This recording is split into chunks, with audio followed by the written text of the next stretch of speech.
putting you to shame with your fancy Oscar trousers. It's good to be with all of y'all. I'm going to make some opening remarks. Most of you know me and what motivates me to get involved and off the sidelines and into the fight. This is a crucial election. This election in 2012, I just got interviewed outside. Why are you going to speak to folks? I said, well, I speak to everyone, trying to persuade people, motivate people to be on our side. I said, this is a group of people I think is already motivated and knows what's at stake in this election. And it was right after Labor Day, and I was speaking at after the Buena Vista parade, and it's Labor Day, and you're just thinking there's not enough people who have lived, not enough people who have work. We have 23 million Americans who are without work.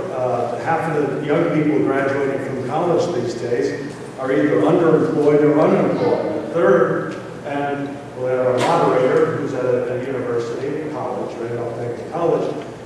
So many young folks move back home. A third are moving back home after graduating from college. That's not their goal. The goal of going to college is not to move back home. It's to start a career. And in my view, you can talk about all sorts of government programs and agencies and all the rest, but the best social program of all is a job. If somebody has a job, they're taking care of themselves and providing for their families. And my main mission is to make sure that we get our country with the right conditions, so that entrepreneurs will take a risk, will invest and create jobs. Or if somebody does have a small business, be on the side of small business. We ought to have a hassle-free government. Government ought to be on the side of folks who want to create jobs and get our economy moving. There's a variety of things that need to be done to get a better future for our children and for our grandchildren. And I envision a much better future than what we're having to endure these days. Here's the essentials to having a reinvigorating the entrepreneurial spirit of our country. We need to have the right tax policies, reasonable regulatory policies, we need to have productive energy policy, and we need empowering education. Now there's a variety of different things you could go through in each and every one of them. But the other part is you need to have a government that has leadership that actually sets priorities. And that's what I think leadership is, setting priorities and getting others to work together to achieve those goals. At the state level, when I was governor, I felt the top two responsibilities of state government were education and law enforcement. At the federal level, the paramount responsibility is national defense. Right now, though, our national defense is looking to get cut because of the latest failure of leadership in Washington. They had that deal, the sequestration deal. No one's ever heard the word sequestration really much until this year.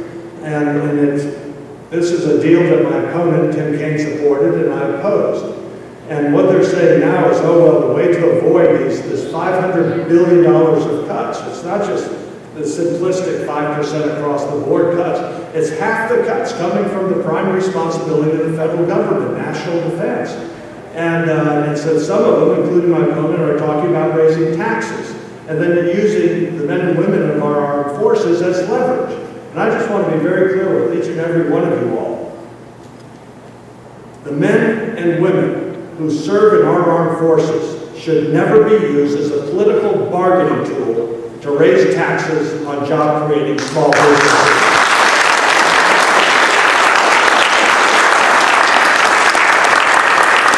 And it's beyond the fact that raising taxes is not going to create any jobs, except maybe at the IRS. Now, the other solutions, here are the other solutions that can work. I mean, it's good news. Things don't have to be this way. We're number one in the world when it comes to energy resources. And I've heard from Virginians, from the coal field to our coast, who are ready, willing, and able to provide America with the energy to propel our economy.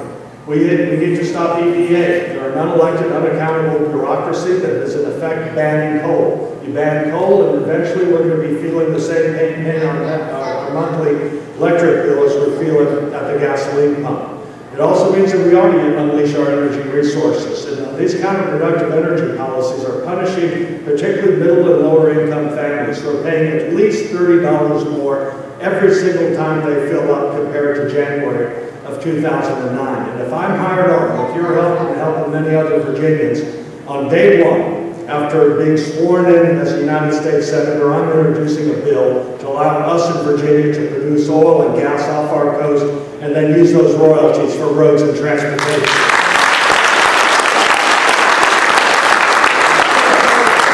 The other thing that needs to be done is, and I know folks associated with Tea Parties recognize this, that this is a representative democracy. Too much of our policy is being set by unaccountable, unelected bureaucrats, whether it's EPA on energy policy or others. There's a great idea, it's called the REINS Act. It's like reins on a horse. And in any regulation that is being proposed, there needs to be an economic impact analysis to determine what the impact is on people and their property and their jobs. And if the impact is more than $100 million, members of Congress should vote on it. And that will bring in accountability. And I actually think you'll end up with more reasonable regulations that way. And you also have recourse as voters, as owners of the government, for those who keep ignoring what's best for someone's property or their prosperity. The other things that need to be done is really get the government focused on its primary responsibility of national defense. Not that national defense or the Department of Defense can't run more efficiently, of course it can. However, there really needs to be an effort to get things done even in a more efficient way. They haven't even passed a budget in the United States Senate for 3.5 years, and they have no intention of doing it this year, even though we're way more than halfway through the year. Then they don't get appropriations or budget bills done on time. And they pass what are called continuing resolutions rather than making any decisions. And you end up all of a sudden voting on some mammoth appropriations bill that been delayed from October 1st to a few weeks, and then past Halloween, then past Thanksgiving, then around Christmas time or so, that something passes at midnight that no one really has any chance whatsoever to read, and then you read what's in it in the weeks to come. And then there's a big rush to spend money. I think we really need to get back to basics. And let me ask, is there anybody in here who is a contractor? All right. Sir, young man, if you don't get your work done on time, do you get paid? No, that's the way it needs to be with Congress as well. I'm going to advocate for That's the members of Congress. You go to session January. It's not as if you got to get it done really quickly. You got all the way to October. If you don't do it on time, you don't get paid and withhold their pay. And I guarantee you that'll get them to do it. Well, it will. The other key thing that is a variety of, on at least half a dozen different levels that needs to be repealed is this health care tax law. My opponent says, he's been quoted as saying it's going to be great for Democrats. He says it's, quote, a great achievement as well. I want to be the deciding vote to repeal this health care tax law. There's a variety of reasons.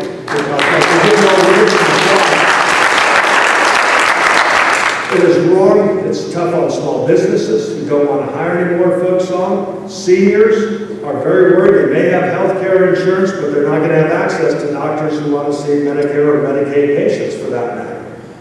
It is, for medical device manufacturers, there's a gross receipts tax. I was at a facility here in Chesterfield County that's getting hit with this tax, which means wheelchairs and so forth will cost more.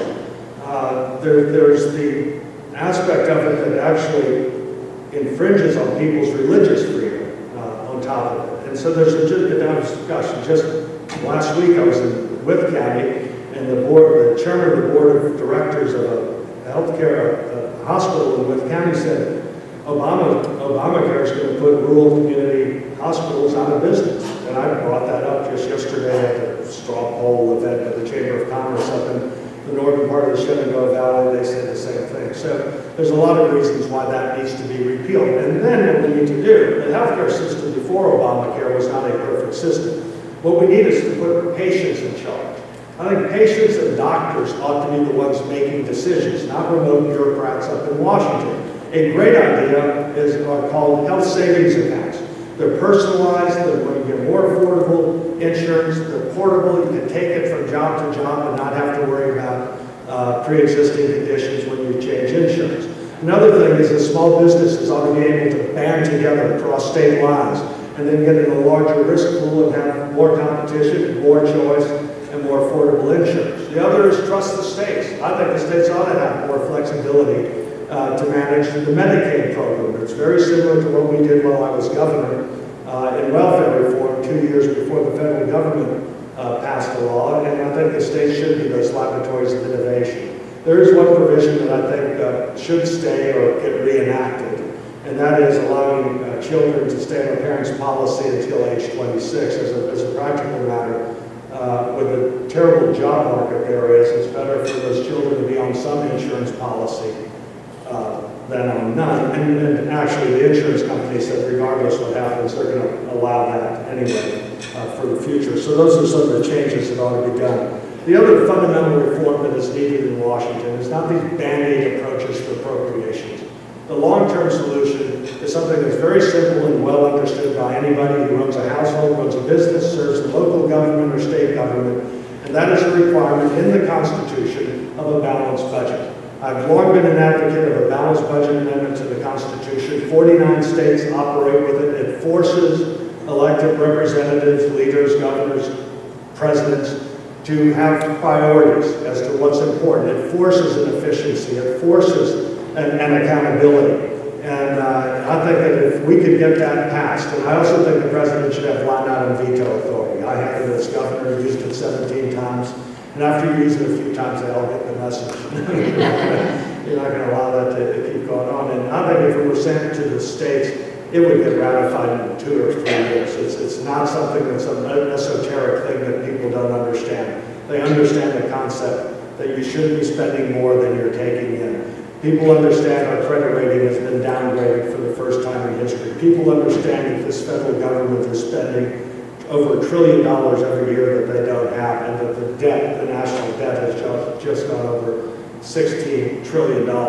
We may not be Greece, we may not be Spain or Europe, but we can learn from what's happening there, and so that's why I think the balanced budget amendment is a real structural reform, long-term, that needs to be done up in Washington. So those are the key issues I'm running on. With that, I'm going to just open it up for whatever slew of questions, comments, and ideas that you all may have. And thank you all for coming out. I'm absolutely stunned that there's anybody here. I'm listening to UVA Penn State game. There's football games going on, it's nice weather and all the rest, and you all are just really wonderful patriots to come out and discuss the future of our country, and what's happening November 6th is, and this is something for me to say, more important than what's happening on a football field. So, thank you.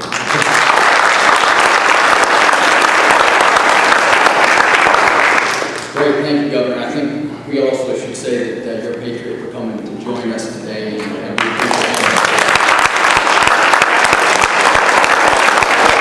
That said, there's some easy questions here for you. I've already fielded some of them. I'll try to pass on to some. And there's some tough ones. We'll put a little heat on you and see what you can do. But we'll just go down the list. Most of the folks in this audience are very educated on all these fiscal issues, mainly fiscal issues. Let me just start at the top. Senator Allen, many conservatives believe that the size of government has expanded massively outside the constraints as legally permissible under the Constitution. Were you to become the next senator from Virginia, would you sponsor legislation to eliminate government departments, and what departments would those be? Well, I hope that Romney's the next president, but I don't care who the next president is. If I'm a U.S. senator, there should be no czars in Washington. And I think, if you want to look at which are the most essential agencies and departments, there's some that are obviously the Department of Defense is important, the Department of State, Treasury, and so forth. There's other areas that whether you eliminate them or, for example, you take energy. Energy's been created about 3 or 4 decades ago, and where are we as far as energy is concerned? We generally have a government that's saying no and puts our energy off limits. And so, that sort of an agency or that sort of a secretariat ought to be focused on finding ways of producing more American energy that's affordable and reliable, as opposed to the Solyndras of the world with it. Department of Education. Education, as I said in my remarks, is primarily a state and local responsibility. The Federal Department of Education has just such you take this school here, James River High School, I guarantee you it's in the single digits, the amount of funding that comes from the federal government. And I want the money to get into the classrooms, enable distance learning, for example, in higher education. And so even if they're reduced, the point is to get the money from education into the states and not have it micromanaged by the federal government. It's my general view. I think the biggest thing we need to do is get a freeze on spending at this point, to the extent you can get a freeze on overall spending and then find what the priorities are. And in my view, the priority will be national defense and national security. Thank you. This is the only one where I will take a little bit of privilege and add a couple of sentences, because I think this is probably the most important question here in terms of fiscal outlook. Without a doubt, entitlement spending is consuming an ever-increasing portion of the federal budget. I teach public finance at Randolph-Macon. I saw the biggest number in that textbook I've ever seen in a textbook, $105 trillion non-funded liabilities, Social Security benefit. $105 trillion unfunded. And if you go to CBO and look at the nice graph there, the entire federal budget will be spent only on those entitlements as of 2045. Right? So a couple numbers just to help us all see the enormity of that problem. This non-discretionary spending will, on its own, soon outgrow the pace of revenues. If you were to win this election, go back to Washington, how specifically would you reform entitlements to address this unsustainable growth? Well, I'll get into entitlements, but you're putting it in the larger context of everything in Washington. And when you think of what is the document that guides the federal government, it is the Constitution. And look at that as your sources of where is your authority.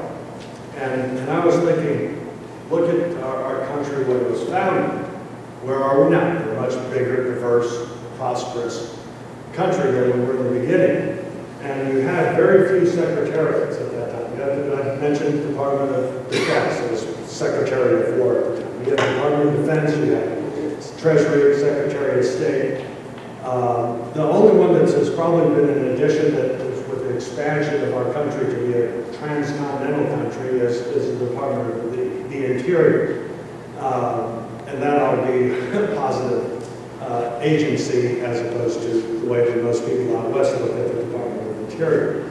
Now, you get to some of these things that have been added on through the years, and it's something that no one's ever, I should say, the people have become accustomed to, whether it's Medicare or whether it's Social Security. Medicaid is different. I mentioned Medicaid in my opening statements.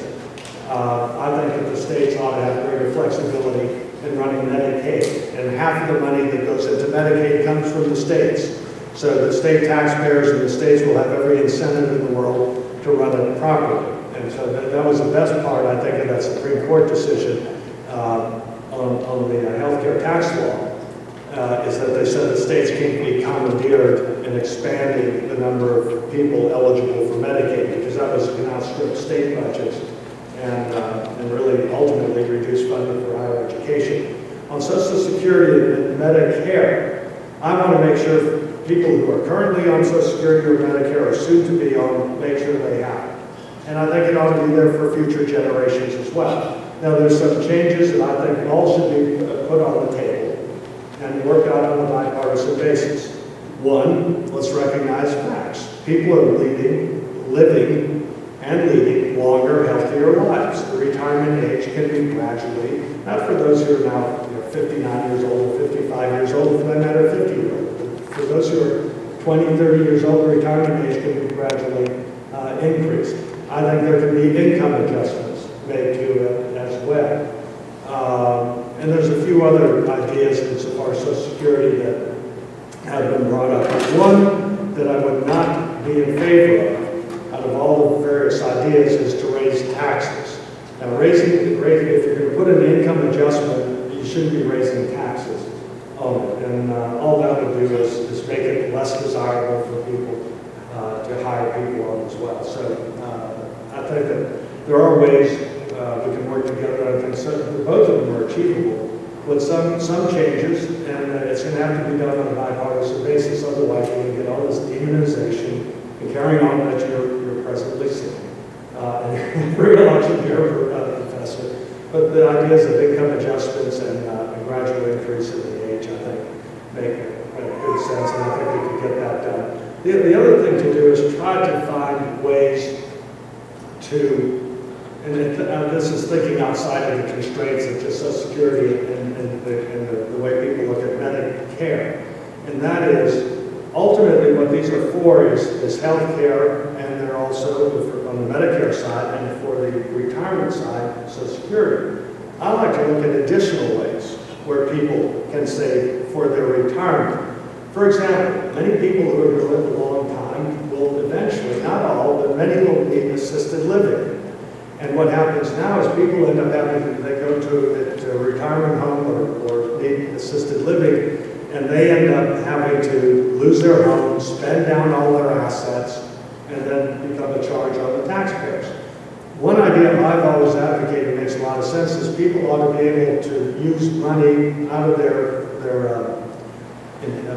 individual retirement account, their IRA, or their 401k to buy long-term care insurance.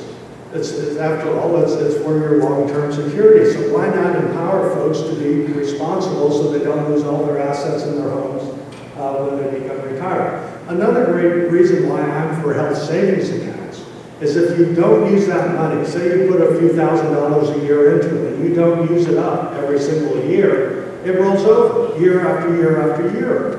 As opposed to the way most people look at insurance right now, it's, well, gosh, I have insurance, who cares what it costs, the insurance will pay for it. Well, if you roll it over, by the time you retire, that's going to be a pretty good sized nest egg for folks, and that can be used for people in retirement, whether they want to use it for medical expenses or for whatever other expenses they want to use it for once they're elderly. So those are two ideas that would expand the mindset and the ability of people to lead dignified lives in their retirement years.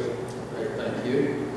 As long as the federal government can use federal revenues to prop up the budgets of failing states, Virginia taxpayers will be nearly powerless to stop the outflow of money to those states that fail, placing Virginia taxpayers further into debt, regardless of how responsibly Virginia manages its budget. As Senator, what specifically will you do to protect Virginia taxpayers from this parasitic drain of our resources to those more poorly managed states? I'm absolutely opposed to the Commonwealth of Virginia bailing out any other state, period. So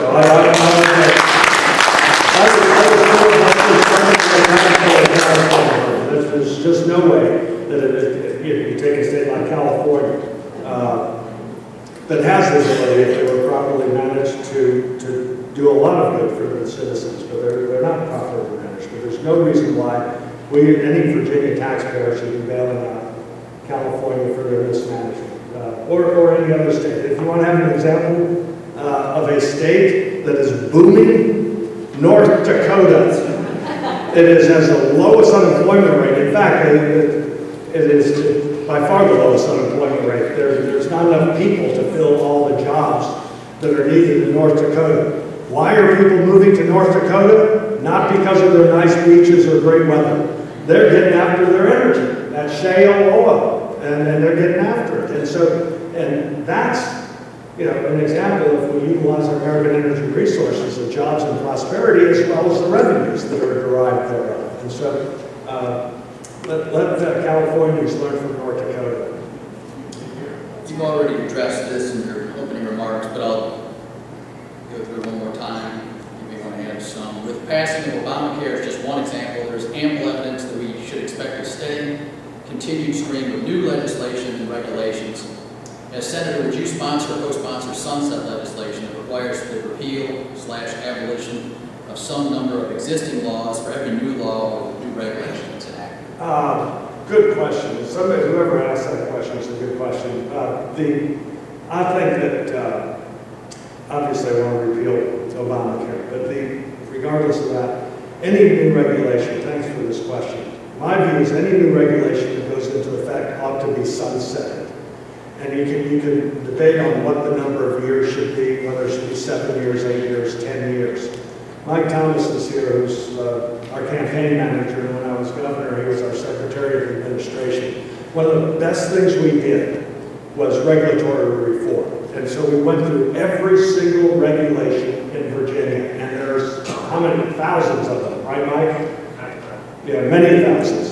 At any rate, we went through, and we did it in a very systematic way, a quarter of them every year of my 4 years as governor. This came from our strike force that I signed in on that freezing cold day right after I got sworn in as governor.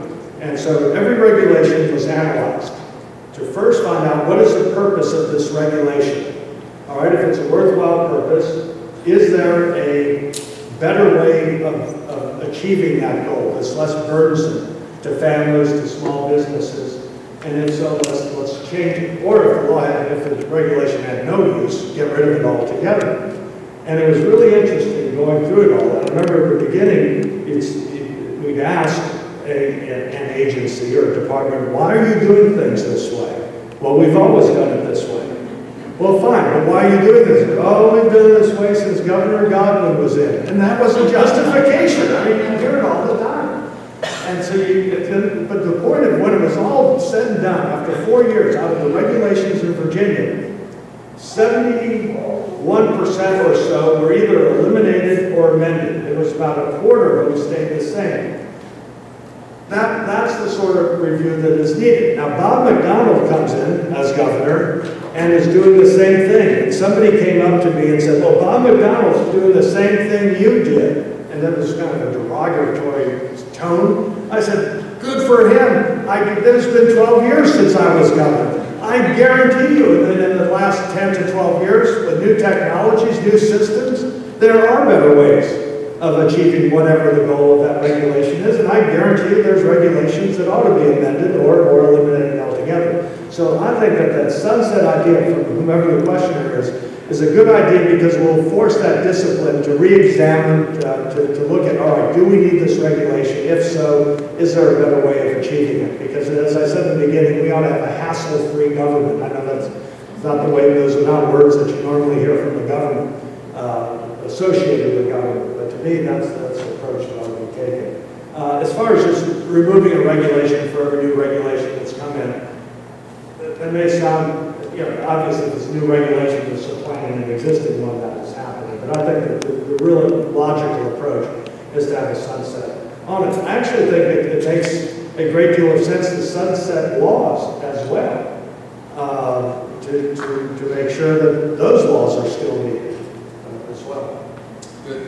Two-party question, similar logic. Regarding the 10th Amendment, how specifically would you buttress, reinforce Virginia's sovereignty and assert Virginia's states' rights in the face of continual federal regulation and executive orders that work to negate or weaken the same?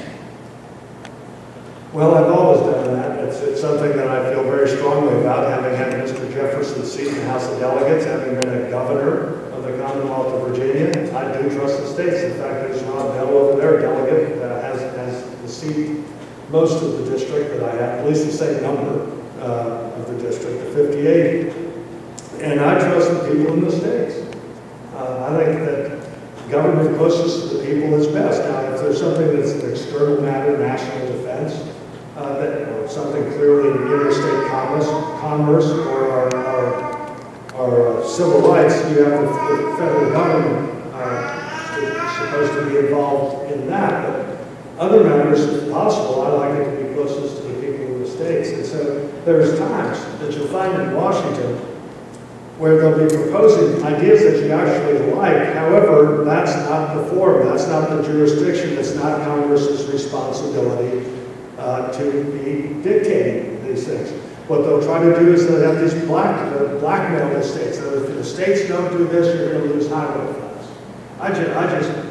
I've always fought those sort of approaches. I just don't think we need these nannies in Washington telling us what to do. People in the states can come up with these ideas all themselves, and if they want to be nannies, we can fight them at the state level. But I don't think it's the role of the federal government to meddle with things that are none of their concern or of their jurisdiction. And you get an example I could go through a bunch of examples too. It's just a lot of times that comes up, and I'll say, yes, it's a really good idea, but you know what? You ought to go talk to the state legislators in Richmond, or go to the state legislators in Nashville, or Springfield, Illinois. Washington doesn't need to be the ones imposing it. Senator Conklin just mentioned there is important breaking news that I think you should know of. That is that UVA has just beaten Penn State 17-16. No, but I wasn't here for all of y'all. Penn State missed an extra point in a lot of field goals. You kind of are the special teams. My father always thought special teams were important, so just remember that. Every point counts. Thank you for the good news. You got me nervous, that's a lot. All right, next one. Understanding that it would require constitutional changes to enact, do you support term limits for Congress? I would support, because I've listened to a lot of people. Susan and I, just to put this all in context, Susan and I have been having town hall meetings, small business roundtables and so forth, with Dutch Street lunches and so forth. There are people all over the Commonwealth of Virginia. And there's a lot of people who bring up in their four term limits, whether it's 12 consecutive years or whatever it may be. I had a term limit, obviously, as governor of Virginia, one term. And I think that the idea, I'm not for nor against the idea.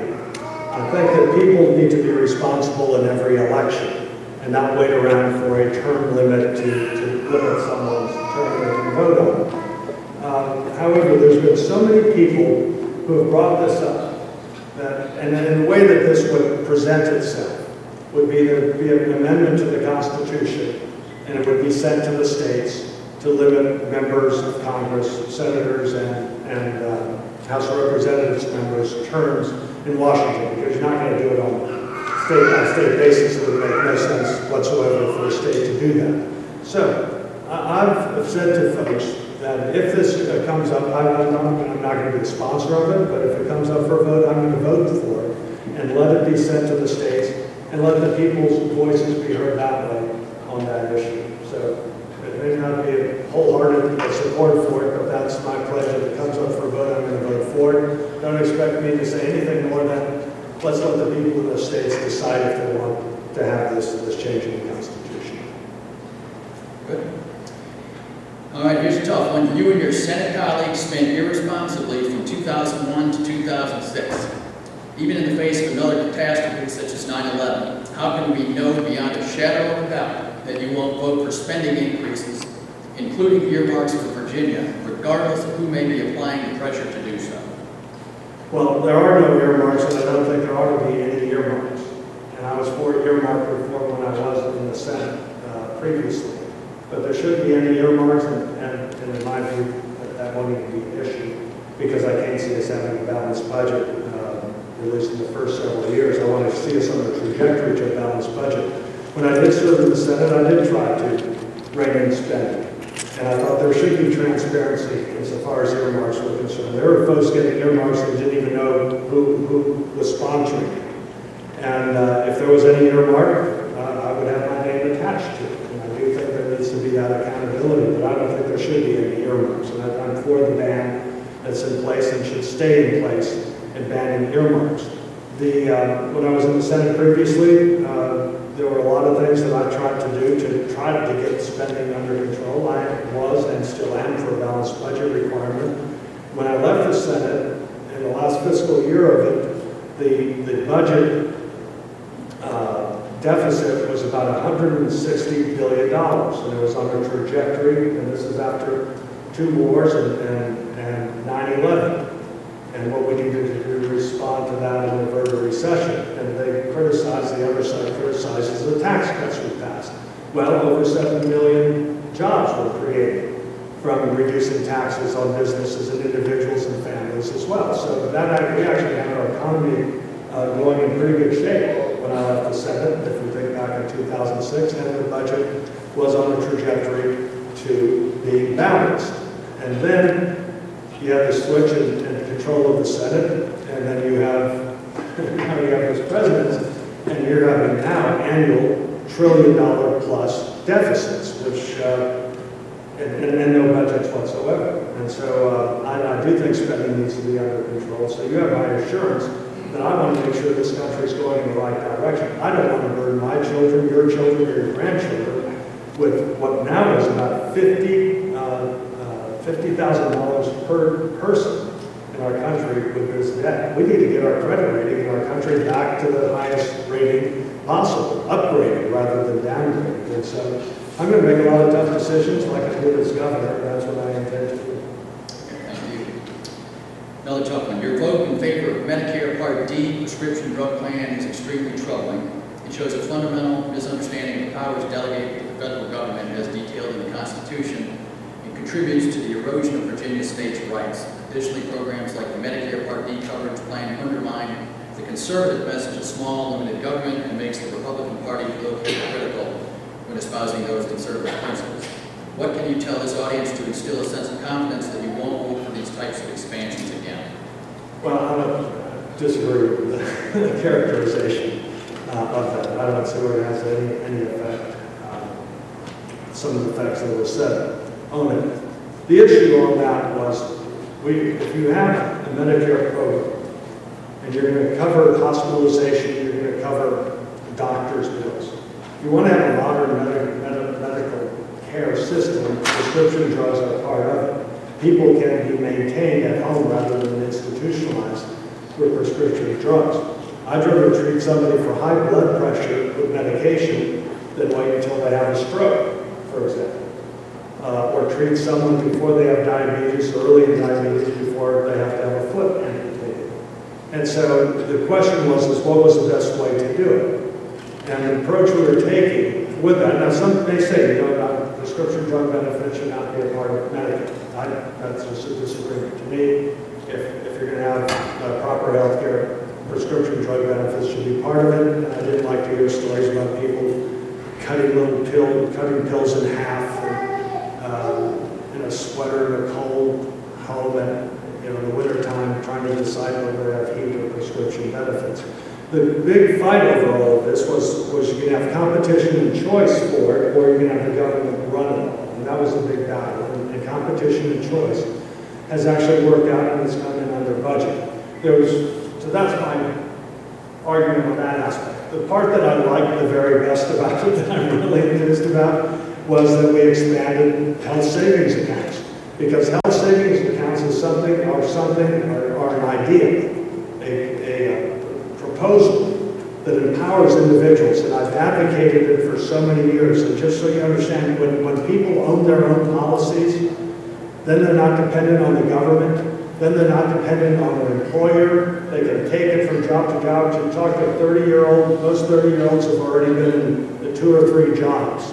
It's not as if people work for the same company all the time. And it changes the mindset of healthcare, where individuals actually care about what the cost of the procedures, the medical procedures are. Because right now, a lot of people, you ask them, how much did that procedure cost? Well, I don't know. I had to pay an $80 copay.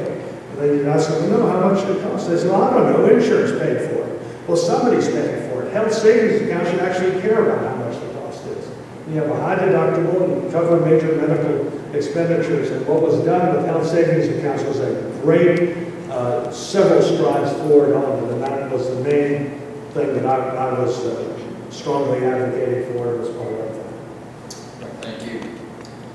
Another one I may interject in addition to this. Will you work to restructure and downsize federal branches, departments of government, answered some of that already, and work towards eliminating federal government entities such as Fannie Mae and Freddie Mac? That one wakes me up. And then you go back to 2007, and that's the financial crisis. And related to that, a question I haven't seen here is related to crony capitals, both sides of the aisle. That financial crisis made it very apparent that Goldman Sachs is in the White House, and the White House is in Goldman Sachs, and the separation of powers is not supposed to be that way in this country. Can you assure us that when you go up there, everybody knows money runs things and it's inevitable? You've got to have money for campaigns and everything. But how do you separate private sector money from responsible government? All right, follow the you have about 4 or 5 different threads. There's a So lot of I'll give you permission if I miss something to Yep. bring you back to it. Good. Let's here to start with all of this. On Freddie and Fannie, there needs to be consensus in a transition away from that. It's not, if there were some easy answer that protected the taxpayers, then somebody would have put it forward. But the taxpayers have billions, hundreds of billions at risk in many respects for this.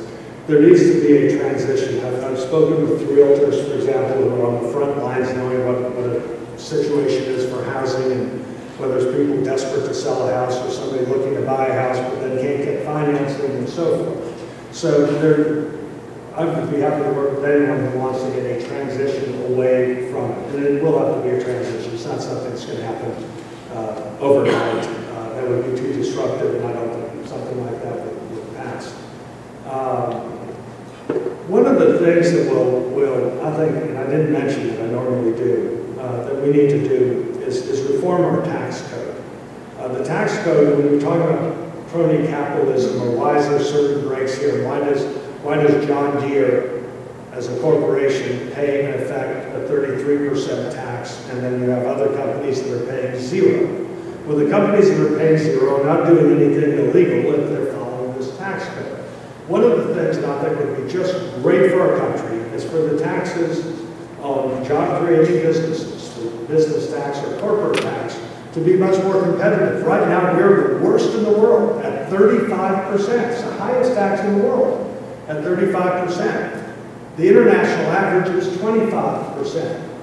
I'm proposing 20%. An independent analysis has showed that if the rate is reduced to 20%, there would be 500,000 new jobs created every year. That's 5 million jobs over a 10-year period. That would really send a message to the world that America is open for business again. Now, in doing so, what you're going to end up with is a much flatter, simpler, competitive tax. There's going to be fewer of these exemptions, credits, deductions, and so forth, but you're going to have a broader base and a lower tax. And so you're going to have more paying on tax, but it'll make our country more competitive. And that's part of the way, somebody was telling me, oh, these members of Congress, they come up with all these crazy tax measures. I said, don't think it's members of Congress that were that creative to come up with this. Somebody's come into their office and said, hey, we'd like to have this tax break put into the code. And they said, oh gosh, that'll help your business. Your business is in my state or in my district, and I want to help you. So that is one way to make sure we have a much more level playing field with it. The bailouts and so forth, we shouldn't be bailing out. Look, here's my general view of everything. I'm glad you had the football analogy. That's what I grew up at, level playing field. Everyone's got an equal opportunity to compete and succeed. You don't care where someone's from, their race, their religion, their ethnicity, none of that matters, because you help the team win. And that's the way you ought to look at things in our society with a meritocracy. And no one has guaranteed equal results. You need to earn your wins. You need to earn a trophy. Not everyone gets a trophy. Not everyone gets a trophy. And what we need in our society is that same sort of meritocracy approach. And it's not the government picking winners or losers. Who in the heck goes to a game to watch the zebras, to watch the referees? Anyone go to a game to watch the officials officiate? No. You want to see the competitors do it. If you don't have a good product or a good service, you better improve it. Otherwise, you're not going to get customers. We, the people, the consumers, the customers, ought to determine who succeeds and who does not. And I remember my son and I at a car dealership up in Loudoun County when they were shut down family-owned car dealerships. And the FedEx truck rolled up and everyone was on edge because they thought it was going to be one of these envelopes from whoever this commission was that were just arbitrarily shutting down car dealerships. Fortunately, I don't know what it was, but it wasn't that. But I just got me, I said, this is America. Why should some business be fearful that some unelected batch is just going to arbitrarily shut down a family-owned car dealership? And so to me, the free market system, we the people, consumers, ought to be deciding who wins, who gains, who loses, as opposed to the government picking one or the other. It's my same view on energy. I'm for energy that is affordable, reliable, and preferably American. And whatever meets that criteria, it's going to mostly be clean coal technology, natural gas, advanced nuclear, and oil, and maybe hydroelectric out west. But so the point is just let the consumers decide who has the best product of excellence. Good, thank you. It's one of my favorites. One of your favorites. You'll help my life if you saw this one. In George Allen's point of view, how can we as Republicans recruit young Republicans when the public school system is so liberally biased? My 19-year-old college junior is a proud young Republican, but she is a clear minority among her peers. All right, touch it with this. If there's one demographic group that should be more on our side with common sense conservatives and our ideas, it is young people. I mentioned at the outset, the unemployment and underemployment of young people graduating from college. This is still a 19-year-old, so the 19-year-old is still a freshman or maybe a sophomore. Nonetheless, young people of all need to recognize how awful things are for their prospects right now. You talk to most folks, you talk to especially elderly folks, they don't think their grandchildren will have the same opportunities growing up that they had. And so I think young people definitely, and just on the jobs issue, should be on our side. Young people care about how much the price of gasoline is as well. As long as they have a ton of money, and with it, at least the way we do with our kids, they pay close attention. We don't just give them a credit card and let them fill their vehicles up. And so on a variety of fronts, young people more than ever should be on our side. There are, by the way, some really good organizations, and being out of office, there's been a lot of things I've done. I've written a book, but I've also been associated with the Young Americans Foundation, and I'm on the Reagan Ranch Board of Governors. Part of being the Reagan Ranch Presidential Scholar for the Young Americans Foundation is to go on college campuses. And so, and I know I'm supposed to talk about the Republican Party, and college Republicans are great. The Young Americans Foundation, in my view, is the best organization across the country to educate young people about free market systems, freedom, personal responsibility, opportunity for all. These young folks right now, we talk about Ronald Reagan. That's for us, for when I was growing up, when people would be talking about FDR, or maybe some people talking about Woodrow Wilson or something. Ronald Reagan, these students, the students who are in college right now, the graduates, they weren't born when Ronald Reagan was president. I remember our oldest daughter, I have a picture in front of our TV set with those big cameras we had, with Ronald Reagan giving an address at the 1988 convention. Inside this big camera in our log house with little Tyler, little carriage or whatever it is in front of Ronald Reagan. So, she was just a baby when Ronald Reagan was born, and she's now 24 years old. That really ages you. And there's organizations like that, but I think the college Republicans, having professors like you, help a great deal. You need to also get young people questioning authority. And you got to question authority. Because authorities, generally speaking, are going to say, well, this is the way you want to look at things. It's in this narrow prison. Let them think for themselves. Let them question. Let them look at it, and especially for young people who are considering political science, study history. Are you a political science teacher? Economics, great. Take economics courses.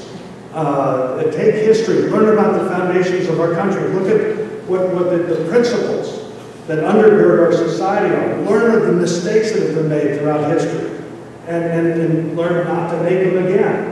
But the point is that young people, I think, if they're educated properly, will come to the right conclusions. I'll tell you where the big change in young people will be when they do get a job, and they get a paycheck, and they see how much the government's taken out in taxes.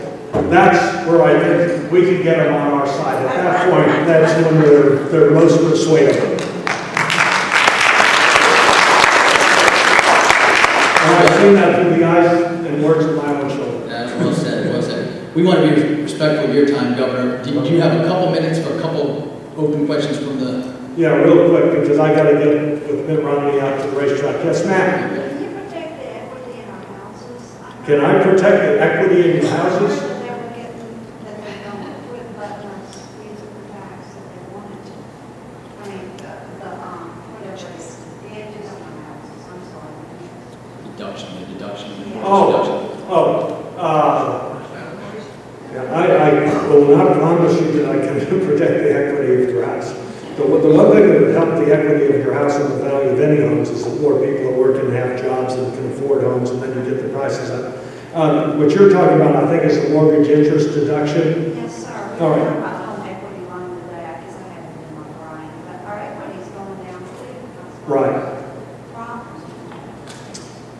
Right. Well, the The best thing that I can try to do as a U.S. Senator to make sure home values are going up is to have a strong economy. And you're not going to have the government guarantee the price of a house. Now, the one on the mortgage interest deduction issue. That's what I was talking about. Right. On that, there's, what I'm for, I mentioned on the corporate side of business taxes being flatter, more simple and more competitive. What I'm for on the individual income tax system, which is also very complicated and convoluted. The best idea I actually heard is from a CPA friend of mine in Charlottesville. He said, whatever the tax code is, members of Congress should be put in a room and they have to fill out their own tax returns. And if they can't do it, then they ought to make it more simple. I said, that is really a good idea.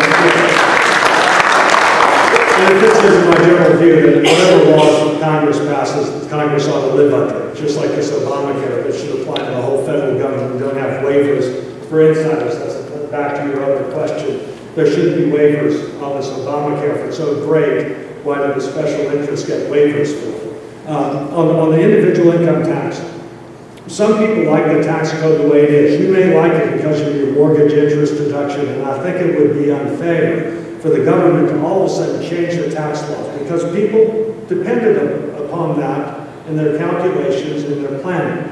However, if someone would like a more simple tax code where you could fill it out on one sheet of paper, maybe have no deductions, very few deductions, and it's just one amount. You multiply it by whatever that number is, percentage. You fill it out, you put it in one sheet of paper, that's it.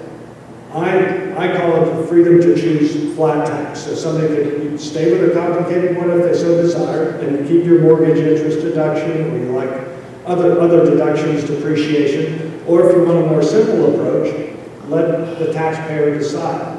And this idea is not new to me, or just theoretical. Hong Kong has done this. Hong Kong has a different system that does the People's Republic of China.